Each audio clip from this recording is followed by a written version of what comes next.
Hey folks, how's it going? This is Iron Seagull here, and the sun is setting on the year of 2025, which means it's recap time.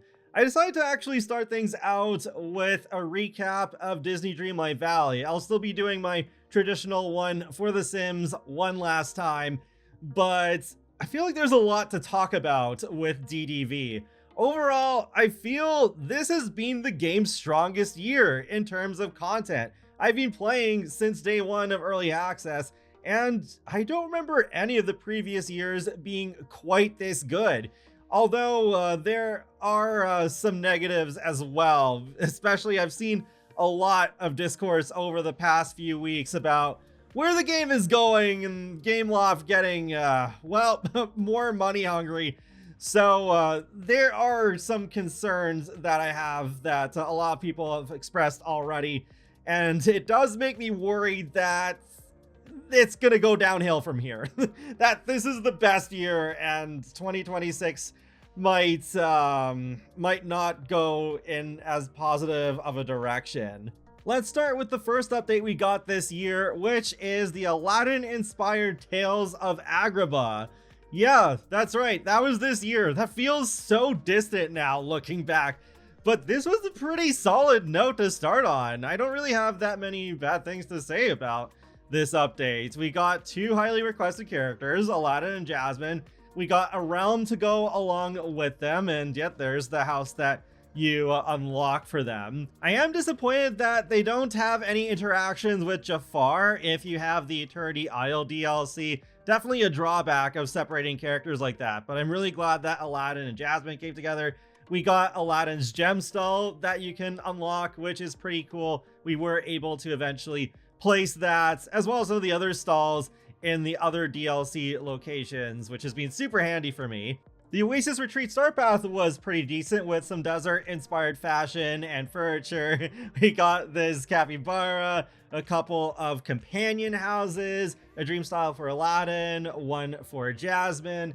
There's also the garden path stones, which is a really cool path if you want to make some like gardens or cottagecore themed builds. We got some really good quality of life updates. We got an additional 4 floating islands: Peaceful Meadow, Dazzle Beach, Glade of Trust, and Forgotten Land. Some of those actually have water too that you can decorate on. We finally got the search bar for cooking. I was wanting this so bad. We only got it for the recipes portion. Hopefully they can add it for the ingredients part later. But yeah, that's a huge help. And we got Tiana's slow cooker too. So for those of you who don't have Eternity Isle, you have an option there which uses Dreamlight magic instead of the Rift magic. They also improved the inventory UI so that items are labeled with either a base game or DLC symbol so you know where they're from.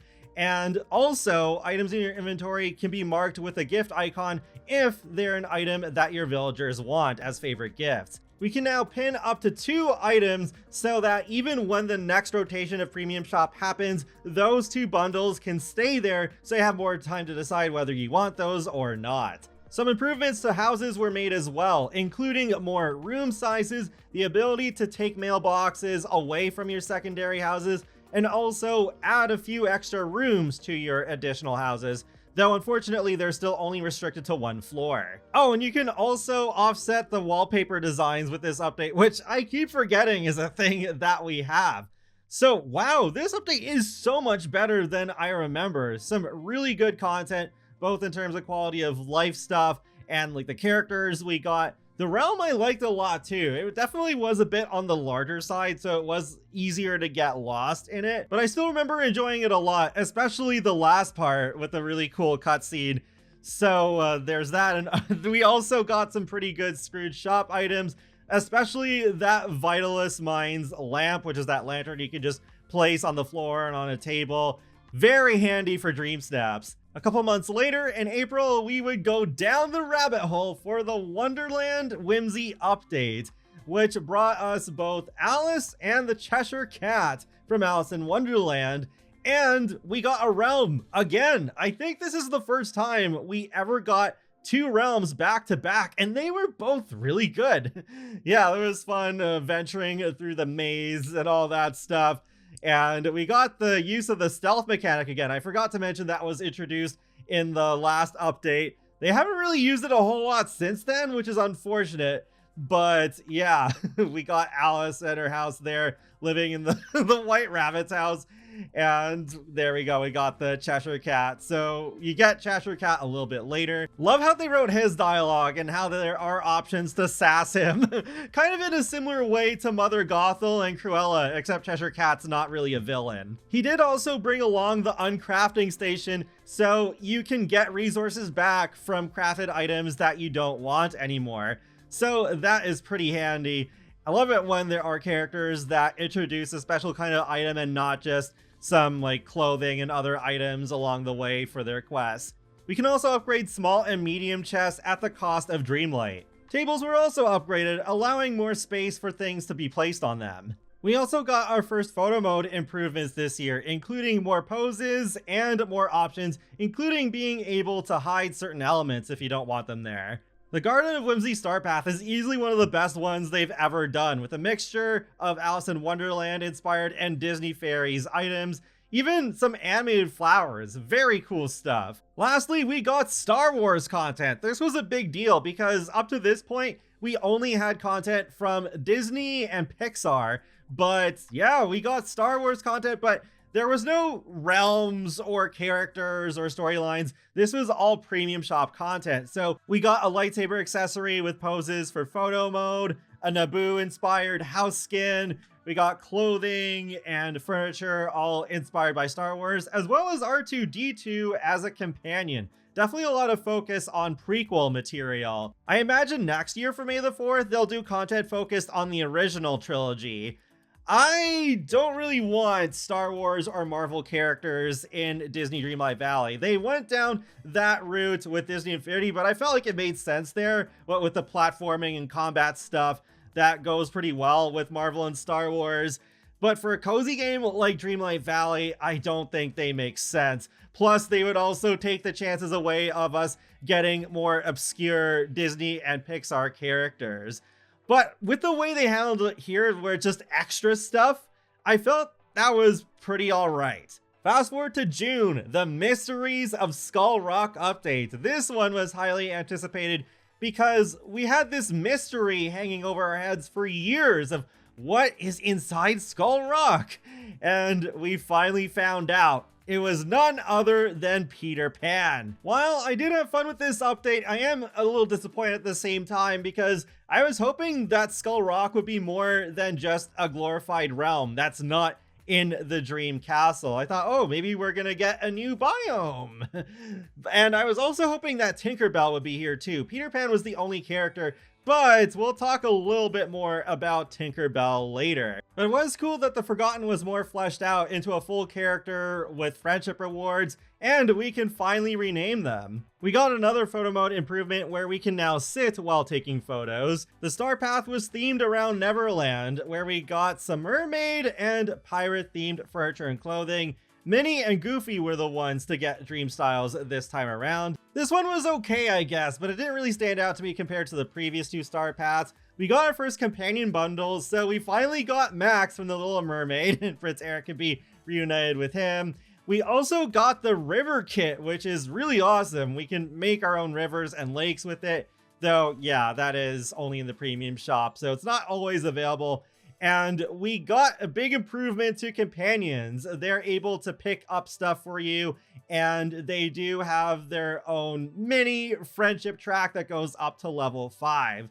And depending on the companion, they help you with picking up different items. They actually did revise this with the Cinderella update that we'll talk about later. Oh yeah, I almost forgot there were some pretty good decorating improvements. We could finally place paths diagonally. The grid was expanded, so we just have more space to place things. And with the house skins, instead of just being able to place only one down and that's it, we could also place that same house style once per DLC area, as well as one across all of the floating islands. Overall, a decent update, but I think it was the first one this year that let me down just a little bit. It wasn't really as hype as the first two. Then about a month later in July, we got part 2 of the Storybook Vale expansion pack. Finally! I don't know why they waited so long to release this after part 1. I feel like that was a bit of a fumble on their part. I'm really glad they didn't do 3 acts like they did with Eternity Isle, but I think if Act 2 had released just a few months later, perhaps the act structure could still work. But unfortunately with this one, I think they fumbled. We did get Aurora and Maleficent, both from Sleeping Beauty, both characters I wanted very much.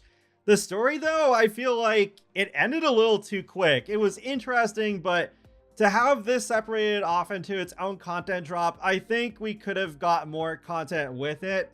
We did get some more puzzles, which was nice. We got those dark snippets. But the surprising and maybe best part of this whole thing, besides Aurora and Maleficent, there's so much stuff in Storybook Vale's Scrooge's shop. There's still a few things that I don't have. Like, there's one variant of the rustic cottage beams. Like, you can use those inside to help divide your rooms a little. And the stairway doors, I did get those, and those are very cool. So it is just like a fun way to kind of create the illusion of like going upstairs and downstairs. I do wish there was an animation for your avatar going up the stairs, but yeah, I hope they continue doing more of those. With the next DLC we'll talk about a little bit later, there is a spiral staircase that acts as a door that I still don't have. I want it so bad. I still highly recommend getting Storybook Vale, but I think Act 2 could have had more impact. Now for what I think is my favorite update of this whole year, Emotional Rescue,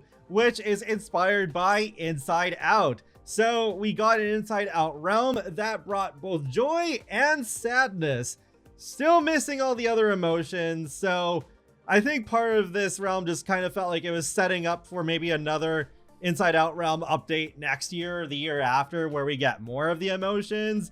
But it was still fun to play through, and I like how the progression of joy and sadness's quest lines tie into each other, and some dialogue that really hit home. The Star Path was Retro Road Trip, probably one of the most unique themes they have done, and it's pretty cool. I will say though, I haven't used many of the items yet, but some very cool stuff like the snack bar, the giant screen TV, the diner themed objects, which are really good for decorating indoors. I actually did use some of them for a little camper van build, but the Cozy Cone Motel house skin does make it really apparent that we should be able to place more than just one of those per valley, because it's kind of odd just having the one room. This update was also when they revamped how the star paths work, so the duties are overall much easier. We have more time to complete the star paths, and we have routine duties where every week for quite a while they introduce more duties. So even though you can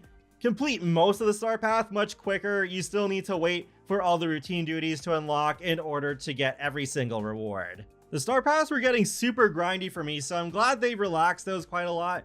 Routine duties, they don't really annoy me as much as I thought they would, but I can see why a lot of people don't like them. We did get Lucky from 101 Dalmatians as a notable companion. I actually didn't get Lucky, I don't know. It felt too soon after Max to have another notable dog companion. But yeah, that's cool. We got that sort of as a hint towards the next DLC.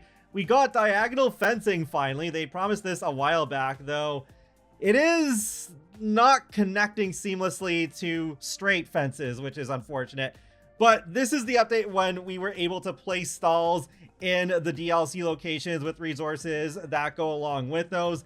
Those have been super helpful, especially plastic scrap from Kristoff's stall in Eternity Isle, so I can build my railway system a little easier. We also got Eternity Isle floating islands, so that is really cool. Still waiting on the ones from Storybook Vale though. They also made the chest upgrades cost less streamlight and made the uncrafting station with uncrafting stuff costing star coins instead of Dreamlight, because yeah, we definitely had an issue where too much stuff used Dreamlight and we couldn't really get Dreamlight fast enough. They also added a couple other things to photo mode where we can now use motifs, so that's good. We got another use for those, though I don't use them super often still. And the photo gallery, but for some reason only 6 slots. That is way too few, but I do tend to use that to save my most recent Dream Snap entries. Also, we could finally customize ceiling textures. We can have 2 companions out instead of just 1,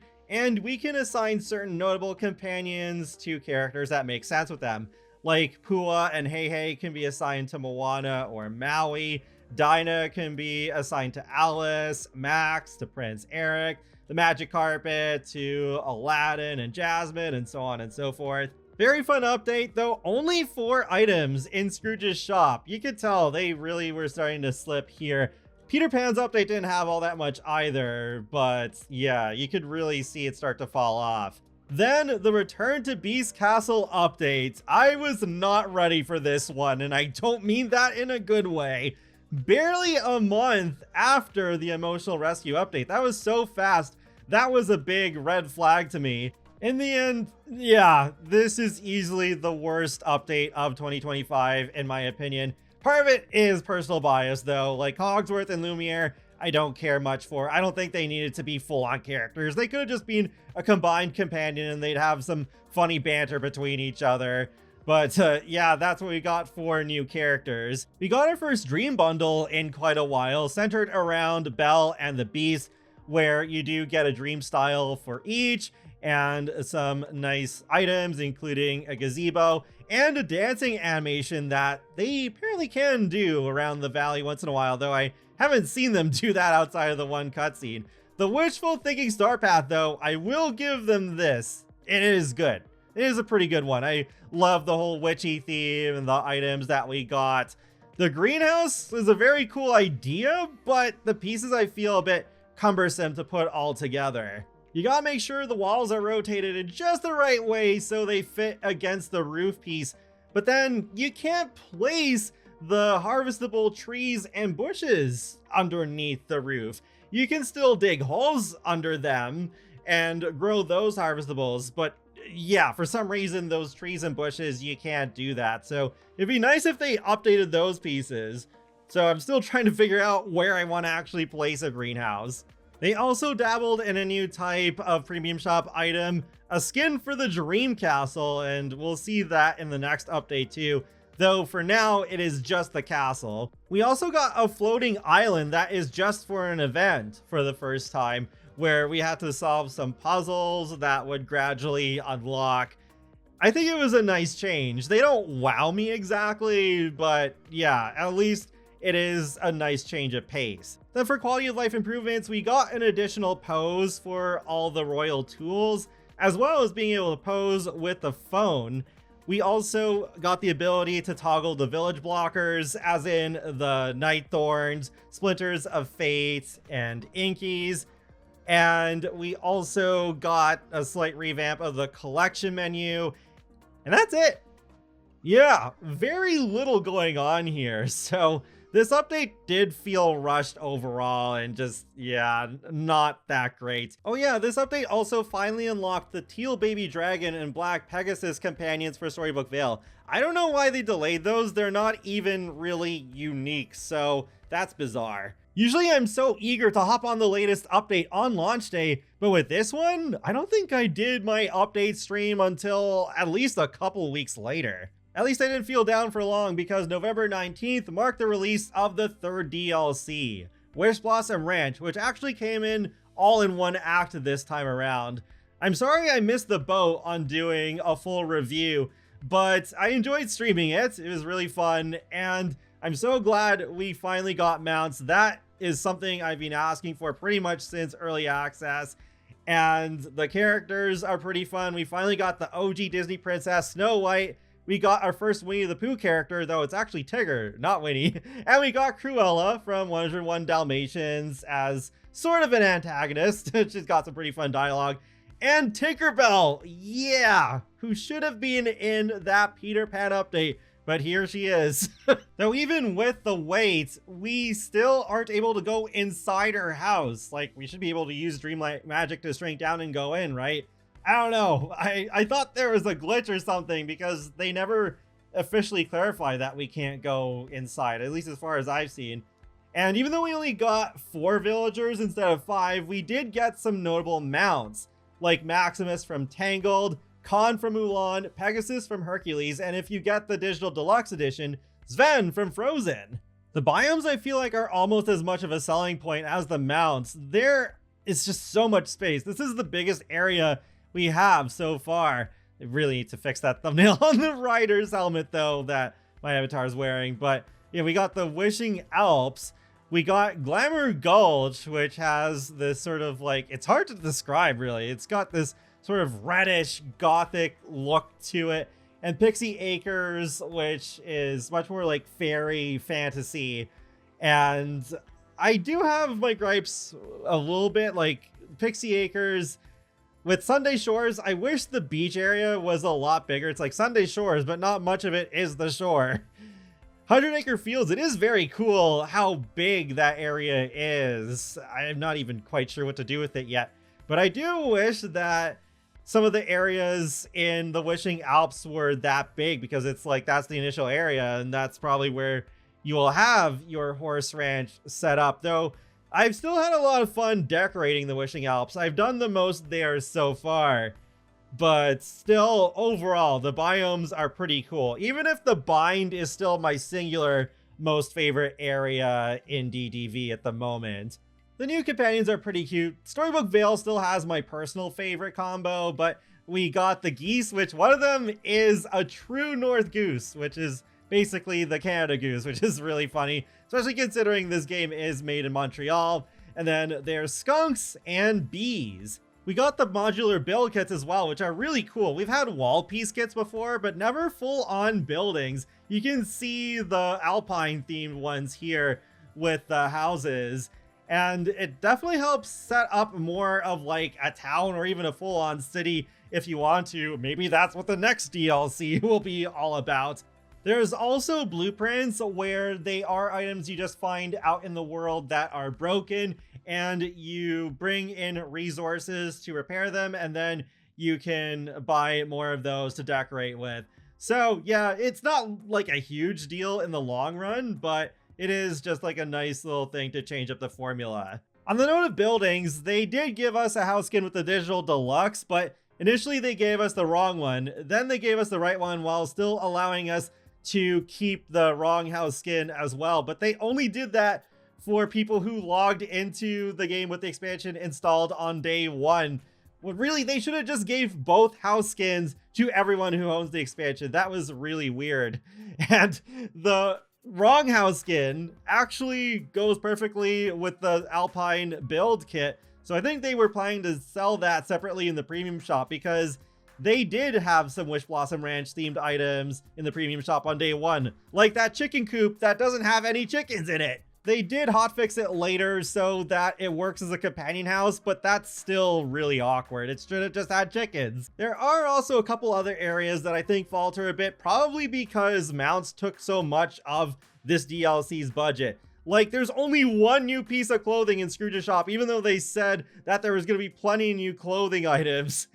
I mean, yeah, there's a couple others behind Friendship Rewards too. And there aren't that many gems, fish, or recipes. Overall, though, I still would say Wishblossom Ranch is my favorite DLC. It just doesn't beat out Storybook Vale as much as I hoped it would. And I'm not sure if the next DLC can top this. I could go on even longer about Wishblossom Ranch, but we got one last update to talk about, which is the December update, Winter Ball, which finally brought us Cinderella, arguably the most iconic out of all the Disney princesses. Initially, I was very excited about this one, though after playing through it, I feel a little bit more mixed. It's definitely not as bad as the Cogsworth and Lumiere one, but yeah, some concerns do come up. Cinderella deserved a much grander entrance. It didn't really feel like an adventure trying to get her like we have with some previous characters, just like a very short quest and oh no, Remy almost literally cooks her, and then we have to awkwardly decorate around the plaza, but not where she actually teleports in on the well, because you can't decorate on that piece still. So it's just super awkward and weird. At least Cinderella's friendship quests are a bit better. I haven't actually done her level 10 one yet, but I've done her earlier ones, and I do like how Alice ties into it. That's kind of like an unexpected friendship. I do like Cinderella's castle. She definitely deserved a castle. And I like that this is yet another villager house that has a big room, but it's more like sectioned off so that the bedroom is sort of like in a different room instead of it, say, like Mickey's house, which is still just just a silly one little room. Literally, Disney's mascot still has such a small house, and that doesn't make sense to me. The lack of Prince Charming is felt a lot more than I thought it would, and that might also be because of her castle. Just like she has this grand castle, and it's like, oh, where's her Prince Charming? That's such a big part of her story and why she's so iconic, the Cinderella love story. The Winter Warm Store Path has some decent stuff. I love the little city center gazebo pieces, and there are some cute feminine outfits, though there are some clipping issues, especially if you're riding horseback. The masculine-oriented items are really lacking, though, but that's definitely been a common theme of this year. The Pegasus is really cute. I like the outdoor fire pit. Love that Anna got her Olaf's Frozen Adventure outfit, though. It's weird that Elsa ended up getting a Frozen 2 dress instead of her Olaf's Frozen Adventure dress that I really want so bad. But yeah, that's a premium shop item. Eve's Dream Style, it is a cute reference, but I still feel like it's too expensive for what's just some holiday lights strung around her. The Arendelle wall kit, I haven't really used it yet, but I've seen other people use it. There aren't really that many pieces, and the straight pieces have a banner on it, so that's kind of forced on you. You can't just have a plain one, which is really strange. The Husky we still haven't got yet, so don't have an opinion on that yet. The Cinderella bundle, I like the castle wall pieces. Those I think are a little bit better than the Arendellian one. The gazebo is terrible though. Like, it's as if they forgot to texture most of it. Like, the top isn't too bad, but then the rest of it looks so flat and just one solid color for most of it. The other gazebos look so much better. I'd still be giving this same sort of criticism if it was free in the Scrooge shop, but the fact that this is a premium item is awful. The only reason I even have it is because it's part of that Cinderella mega bundle that I wanted the other stuff. I'll talk about the events for a little bit. So the one that's going on right now is Gift of Giving. So it brings back all the holiday event stuff from last year, but now you can also find these gift boxes around the valley each day until the 31st, and you unlock Touch of Magic designs. That sounded kind of cool at first, but all of them are just gifts. So it's just like, okay, and you can't even really use Touch of Magic items in Dream Snap, so their use is pretty limited. The new crafting table that became available on Christmas Day is pretty cute though. I do like getting new crafting tables. There is the floating island that's supposed to happen in January, so I can't really say much about that one yet. But yeah, just as I expected, we were going to get another one of those. We got the new Dream Team feature, so you can basically start up a small little group that has its own social media feed, and you can give each other items. So yeah, it's just a nice little thing. I haven't used it at all yet, but that is good that's there, especially for like friends and family who want to play together and cooperate in more ways. Photo mode got yet another update, and this time you can summon villagers that are already out and about in your valley to pose with you in your photos, but it's clunky. It's hard to get the villagers exactly where you want. I was hoping we could just pick them up and place them where we want, like as if they're a furniture item, just while we're in that photo mode. It's still a step forward, and I like that we can pause the villagers in place too, but there's definitely more they could do. But hey, Scrooge search bar! That was the thing that I have been begging for the most for months now. Finding the items that I want to buy more of and decorate with has become so much easier. We can also sell things back to Scrooge at 75% of their original value. Auto-claiming Star Path rewards and tracking all current Star Path duties that you have at once is a thing, so those are also very helpful. Companion bonuses have been revamped, so for example, rabbits don't just pick up vegetables anymore, they pick up all crops in general. So that has helped also with just remembering which companions do what. We also got the Sakura Blossom Dragon companion for free, which was voted on by the community earlier this year. Hope we get another one of these next year because I think this is one of my favorite companions in the game. A few other things they did was they rebalanced the realm doors so they require different amounts of Dreamlight to unlock. Not to flex, I already have all the realms unlocked, so I can't really say for sure if the changes are good or not. and they rebalanced how quickly you gain XP while riding horses, so they are easier to level up than before.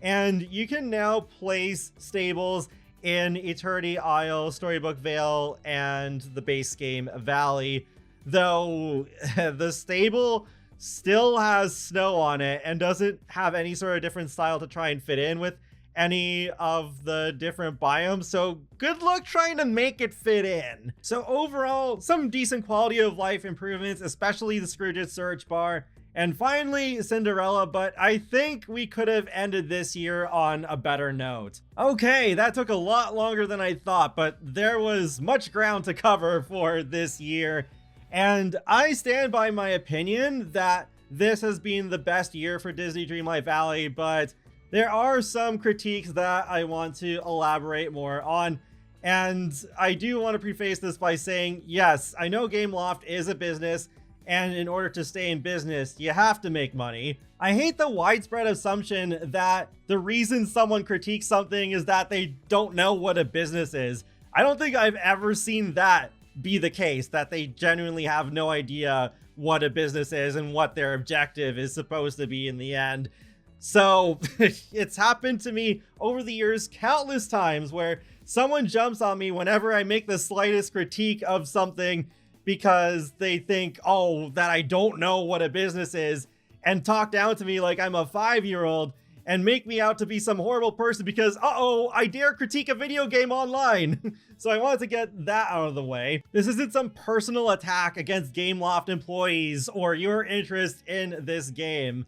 This is just a game that I want to see become even better. This honestly might be my favorite game of the decade, which is saying a lot. I have seen videos from other Dreamlight Valley channels such as Oscar's Cozy Corner, Tanny Games, and Saro that I'll link to in the video description below. We seem to share many similar thoughts that I've been thinking about as well. The first thing I want to talk about is the bugs. I mean, it's not the first time I've talked about this, but I do wish they would put out hotfixes more often. Most of the time they just wait until the next major update to fix things, but then that update breaks new things, and then it's just a constant cycle.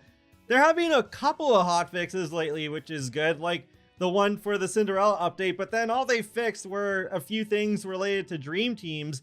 But there's other issues, a couple I'd even argue are worse than the ones that they did fix. Like how there are a couple of quests like Leaving Wonderland and Where's Pumbaa that can become broken by companions who can pick up flowers, where they pick up little items that got stuck in your inventory that you're not even supposed to be able to pick up in the first place. The offset time of day slider is broken for many people, so they can't make it like daytime or nighttime or whatever time they want to make it. Thankfully, at least Gameloft on their Trello board for Dreamlight Valley has mentioned a workaround where you can reset to the default settings while you're in the settings menu. It's just a button prompt. I know on PC it's the U key, and on the Xbox controller it's the X button. So that will reset it to the current time of day. And if you're on the Switch, you can use the touchscreen to move the slider. I know in my case, it hasn't completely broken, but I do have to use the mouse most of the time. It does not work with my controller. One issue I kept having when I was streaming on update day was that the sound effects would almost entirely cut out pretty often. Apparently it's from when you open the Dream Teams menu and then go over to the quest menu, but I don't know if that's been the case every single time that's happened to me, but that's another super annoying one. And I think, correct me if I'm wrong, but that Storybook Vale quest in Act 1 towards the end where you're solving a puzzle in Maleficent's castle, I know it almost broke for me, but it broke for a lot of people, and it's a crucial quest, so many people haven't been able to even get Aurora and Maleficent because of that quest being broken. So if they truly haven't fixed that yet, I hope they fix that soon, because that's horrible that they've left that broken for, what, at least over half a year, maybe longer? I don't remember exactly when that quest got broken. But one that's been really bugging me for quite a while now is that red dot that's supposed to indicate that there's something new to look at in the collections menu will not go away. There is nothing new. I'm scrolling through all my stuff. There is nothing new. Leave me alone, please. It won't go away regardless of whether I use that hide the red dot in the options menu or not. At least add a mark all as red button. It's so annoying. I need that to go away. There might be some other major issues that I'm forgetting to mention here, but those are at least a few examples. Next thing I want to talk about, especially as a male player, wow, the selection of masculine facing items has gotten really poor. I mean, I think ever since the beginning, they have skewed at least a little bit more towards feminine items, but it's painfully obvious in 2025. There's one good example I can think of where they did have both a masculine and feminine outfit. The digital deluxe edition of Wishblossom Ranch. It has that Arendelian horseback riding themed outfit. There's the cropped one, that's the feminine version, and then there's the non-cropped one, which is the masculine. They both look good, great, but I can't really think of any other examples where it's equal like that. Usually with those level 10 friendship rewards, they would have a masculine and a feminine version. Now it's usually just one or the other, but almost always it's just a feminine one. The only examples I can think of off the top of my head is with Tigger, there's that jersey that seems to be more unisex. And same thing with Peter Pan's level 10 outfit. And just like how I pointed out earlier with the current star path, the masculine items tend to usually feel pretty dull, just not all that interesting. There's nothing wrong with wearing feminine outfits on a masculine frame, but it is very noticeable that they don't really seem to care all that much about masculine facing items anymore. Even that floating island event in January, the ultimate reward appears to be a women's coat. And it just looks so obvious, like there's supposed to be a male avatar standing there with her with another outfit, but it's just not there. Even though I tend to play as my female avatar way more often, it would be nice to have more reasons to play with my male avatar more often again, just like I did in the earlier days of this game. I mean, even the Star Wars collaboration, at least that did have a male outfit too. But why is Gameloft doing this? Has there been that sharp of a drop-off of male players in the last 12 months? Or is there another reason? Which leads into my next critique. Gameloft is getting too money hungry, and it's just getting even more obvious. And this just seems to be another one of those things where they're trying to cut costs. And it's not like Dreamlight Valley is dying. I actually looked at the Wikipedia article, and this is apparently the most successful game that Gameloft has ever made, generating over $300 million since its release. That is not a small amount of money by any means. So this seems to be more of a case of corporate greed where success has gotten to their heads, and they're trying to keep as much of their money as possible instead of trying to invest more of it into putting a genuinely better effort to make the best product possible. Why bother going to the effort of making both masculine and feminine outfits when they can make as much money by putting in only half that effort? Same goes for the diminishing amount of Scrooge items. And the Dream Snaps too, I've noticed more often than not, they tie directly into the new premium shop items they're offering that week. So then it makes it a lot harder to score high if you don't spend any moonstones that week. So then you're tempted to be drawn into this vicious cycle of, oh, okay, I can spend all this money on moonstones, but there's hope that I can recoup all those costs by getting a good score that has a very good chance of not happening at all. I don't know if it's just me, but either way, it does seem like lately it is a lot harder to get a decent ranking. I used to get 2,500 to 4,000 moonstones on a fairly consistent basis, but now it's really rare that I get that high. I was absolutely flabbergasted I even got 4K last week. So I don't know if that is just a personal experience or if there's other factors, but I would not be shocked if Gameloft is trying to make it harder to get a good amount of moonstones from Dream Snaps so that we are pushed to spend more money. Another thing I hadn't mentioned is that if it's not every single update, it was at least close to every single update this year. We got one of those seasonal moonstone bundles that gave us items exclusive to that bundle, and if we don't get that bundle before the next update comes out, then it's just never coming back. So it adds that layer of FOMO, feeling of missing out. But I was hoping they would at least start rerunning old ones, but then when we got to Halloween time and they gave us a new seasonal bundle instead of rerunning that witchy seasonal bundle, that very first one that we got, I was like, uh-oh. Yeah, they're gonna really keep pushing this on us every single update from now on, aren't they? Because moonstones are not cheap. They are not cheap if you are really trying to get those items, or at least a decent amount of moonstones to spend in the premium shop. And they are definitely trying so hard to be both a freemium and a paid game.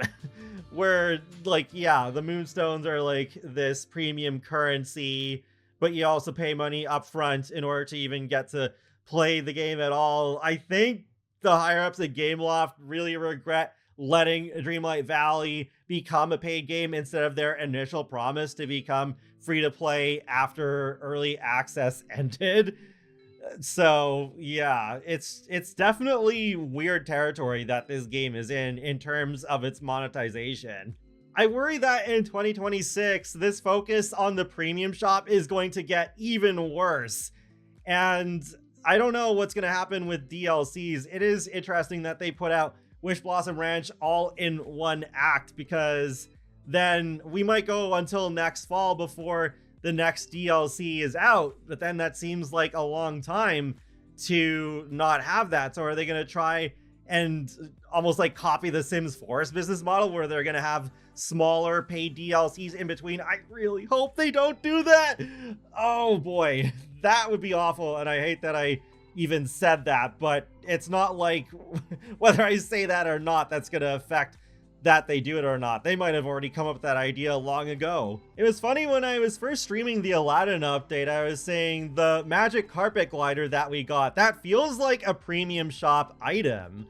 I wonder if that Aladdin update had come out at the end of the year, would that magic carpet have been in the premium shop? I'm leaning towards yes. I also hope they do manage to integrate more new core gameplay mechanics into the base game and not just behind a paywall. Like mounts, yeah, I can understand that. But I would love to see swimming not just in a brand new DLC, but also in the base game in Dazzle Beach and any other swimmable area that makes sense in the previous DLCs. And I've mentioned platforming before. I'd love to see some platforming, nothing too intense because it's a cozy game, but having like a jump, double jump, a mid-air glide, that could add a lot more. And also add to the quest variety, since the quests have been getting pretty samey. Last thing I want to talk about is hairstyles. I feel like we're not getting hairstyles often enough. It would be nice to get more Afro-textured hair, but really just hair in general, I feel like we're getting very little of. So I hope next year they can give us more in that department. But that's pretty much it for my recap of 2025 and my concerns on the current state of Dreamlight Valley. So overall, yeah, there were a lot of things that they did this year that I liked, but I do feel like things might be going in a not so good direction. But I hope I'm wrong in the end, because I absolutely love this game. It is such a source of comfort for me, and like, yeah, it's just so cool, like how this game has evolved up until this point. So I really hope things don't take a turn for the worse. I don't want it to become like The Sims, where it just gets absolutely off the rails with its monetization. I mean, you could certainly make that argument that it already has been, but I don't want it to be even worse than that. If you managed to listen to this video all the way through from start to finish, then kudos. You don't just get a cookie, you get an entire tray of cookies, because I'm sorry, there is just so much I wanted to talk about in this video.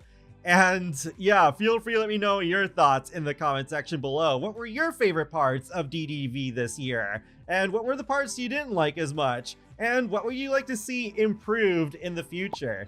And be sure to subscribe if you'd like to keep up with my latest gaming content. I will talk to y'all later, and have a great day. Thanks for watching.